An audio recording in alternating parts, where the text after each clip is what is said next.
Okay, so now I want to take a look at the immune system, and um, I'm going to work in a little bit of the lymph and stuff too, because I want to show how they kind of work together. I want to talk about the functions of them, the components of them, and how things kind of flow together. I mean, the immune system and the lymph uh, system, lymphatic system, are very important in playing a role in our health. And I'm going to take a look at that. I'm gonna run through some of these A&P website videos and kind of go from there and talk about, first one we'll talk about some of the components of them. And when I mean the components of the immune system, I'm talking about the types of cells, the monocytes, the neutrophils and all that. Those are the components, the different types of white blood cells that we have. Those are different types of components of the immune system. While many immune cells are leukocytes and are found in blood, many immune cells are not leukocytes and reside in tissues. Together, these immune cells have... I just want to say, prior to this video, I knew I could name the cells, I could identify them, but I didn't really know their roles. And this is probably the best example of what helped bring that together for me, as far as where each of them lie. And again, this is one of those issues where I don't have 100% knowledge of it, but I do have a better understanding of it because of these videos. Many different functions. Some cells act as phagocytes. The term phagocyte means eating cell. Phagocytes engulf and destroy pathogens, and also act as a cleanup crew to rid the body of dead cells and debris. Neutrophils and macrophages, the major cells that carry out this task, are referred to as professional phagocytes. Click each of the phagocytes to see where they are found in tissues.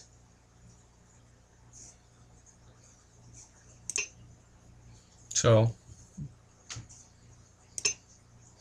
this helped me see. Other cells, I didn't know this. Antigen-presenting cells process and present antigens to T cells. There are 3 types of cells that can present antigens. Dendritic cells are specialized antigen-presenting cells dedicated solely to this function. They capture antigens in the periphery, I'm going to click on that and show where that's located. To lymph nodes, and present these antigens to T cells wandering through the lymph node. Macrophages and B cells can also act as antigen-presenting cells. All 3 APCs are commonly found in lymphoid organs and tissues.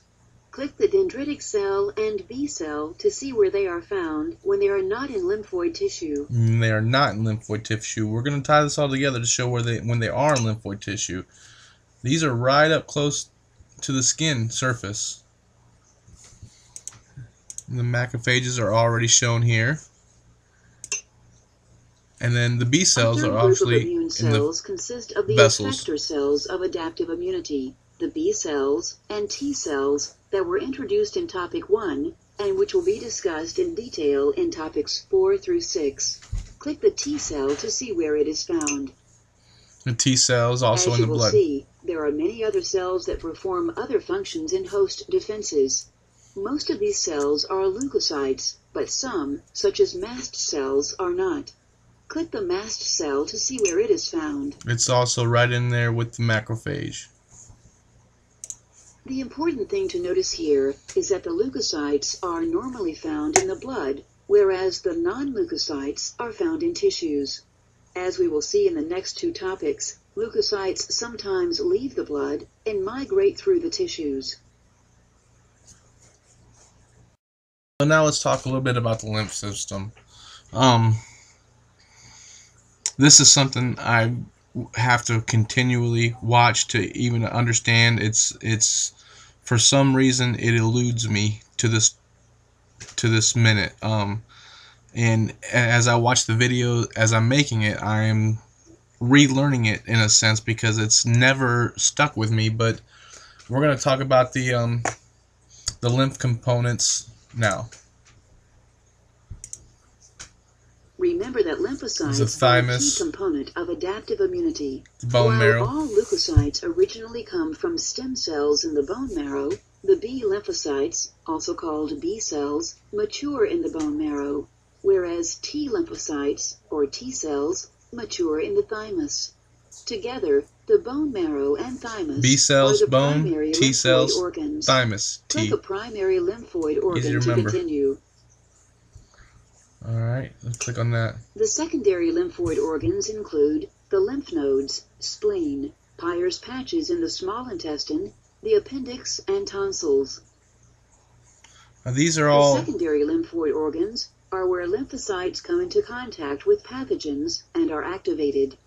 You can think of these secondary lymphoid organs as being like the guardhouses and watchtowers along the castle wall. I was actually getting ready to say that. Intruders to the guardhouse. That's what I was just getting ready to point out prior to this part taking off, but I was going to say, they're at the spots where it's pathogens are exposed to mostly openings and etc. Where they are interrogated, and the army is called out if necessary. Like the guard stations of a castle, many of these secondary lymphoid organs are also strategically located at sites where invasions are likely. For example, the tonsils guard the nose and mouth from invaders, whereas Peyer's patches and the appendix guard against invasion from the digestive tract.